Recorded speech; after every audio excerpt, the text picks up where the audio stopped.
ஹே, இடுப்பு வலி உங்களை மெதுவாக்குனா காக்ஸா டைனா இடுப்பு வலிக்கு தெளிவான நிவாரணம் என்று சொல்றேன். அது என்ன? அது இடுப்பு மூட்டு அல்லது அருகிலுள்ள மென்மையான திசுக்களை சுற்றியுள்ள வலி. பொதுவான காரணங்கள்: அதிகப்படியான பயன்பாட்டினால் தசை பிடிப்பு, இடுப்பு நெகிழ்வுத்தன்மை, குளுட்டியஸ் பலவீனம், ட்ரோகாண்டெரிக் பர்சைட்டிஸ், டெண்டினோபதி, ஆரம்பகால கீழ்வாதம், இம்பிஞ்மெண்ட், கீழ் முதுலே இருந்து வரும் வலி சூடு இருக்கலாம். அது இடுப்பு வலி என்று எப்படி தெரியும்? நடக்கும்போது அல்லது மாடிப்படி ஏறும்போது இடுப்பு பகுதியில வலி, ஒரு பக்கமாக படுக்கும்போது இடுப்புக்கு வெளியே மென்மை உட்கார்ந்தா, பிறகு விரைப்பு ஆழமாக வளைக்கும் போது ஒரு கழுவது போன உணவு. ஆபத்தான அறிகுறிகள்: திடீர் அதிர்ச்சிகரமான வலி, வீக்கம், காய்ச்சல், காரணமில்லாத எடை இழப்பு, ஊசிகள் குத்துவது போன்ற உணவு, இரவில தூங்கவிடாத வலி. உடனே பரிசோதித்துக் கொள்ளுங்கள். முதல் நிலை: அதை குறைக்கவும். செயல்பாட்டில் மாற்றம்: அதிக தாக்கம் தரும் செயல்கள் தவிர்க்கவும். நீண்ட நேரம் கால் மேல் கால் போட்டு அமர்வதை தவிர்க்கவும். ஆழமான ஸ்குவாட்ஸை தற்காலிகமா நிறுத்தவும். வெளியிடுப்பு பச்சிடிஸ் இருந்தால் செஸ் ஒத்தடம், இருத்தமான தசைகளுக்கு மென்மையான சூடான ஒத்தடம், 10 to 1 நிமிடங்கள்.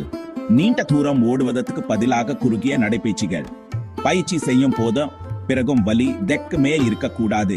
இரண்டாம் நிலை: ஈங்குதன்மையை மீட்டெடுக்கவும். ஹிப் பிளெக்சர் ஸ்ட்ரெச்: மெதுவாக லெஞ்சை சிட்டி ஹாட்டி வினாடிகள் 3 முறை. குலுட்ஸ் பைரிபார்மிஸ் பேர் வோர் ஸ்ட்ரெச் எமனி டு ஹாட்டி வினாடிகள் 3 முறை. பெல்விக் லெக்ஸ் 10 மெதுவான முறை. மூன்றாம் நிலை: வலிமையை உருவாக்குங்கள். சைசோமெட்ரிக் குலுட் ஸ்குவீஸ் 5 வினாடிகள் 6 முறை. கெலாம் ஷெலஸ் ஒவ்வொரு பக்கமும் மெர்ஹ முறை. டூ செட் பிரிஜஸ் 10 to 12 முறை. D set. Side lying heat abduction அல்லது பெயிண்டட் வாக்ஸ் சென்ட் டு முறை. Two set. சீட் ஸ்டானன்ஸ் செம்முறை. Two set.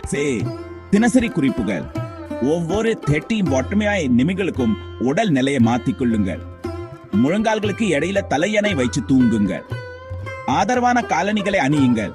திடீரென அதிக தூரம் நடப்பதை தவிர்க்கவும். நீங்கள் தயாரானதும் ஸ்டெப் அப்ஸ், மென்மையான சைக்கிளிங், வேகமான நடைப்பயிற்சி. வலி அதிகரிச்சால் அல்லது திடீரென வலி ஏற்பட்டால் குறைச்சு கொண்டு மீண்டும் மதிப்பீடு செய்யுங்க. நீங்க உரா பக்கம் இருந்தா, நீங்கள் சேலையூர் இருந்தா, சிங்கப்பெருமா கோவில் இருந்தால், தாம்பரம் இருந்தா, சென்னை அல்லது செங்கல்பட்டில் இருந்தால், தெனேஷ் பிசியோதெரபியல் ஒரு தனிப்பு இணக்கப்பட்ட திட்டத்துக்கு பதிவு செய்யுங்க. நான் உங்கள் நடை, தசை சமநிலை மற்றும் மூட்டு இயக்கத்தை மதிப்பீடு செய்து உங்கள் நாளுக்கு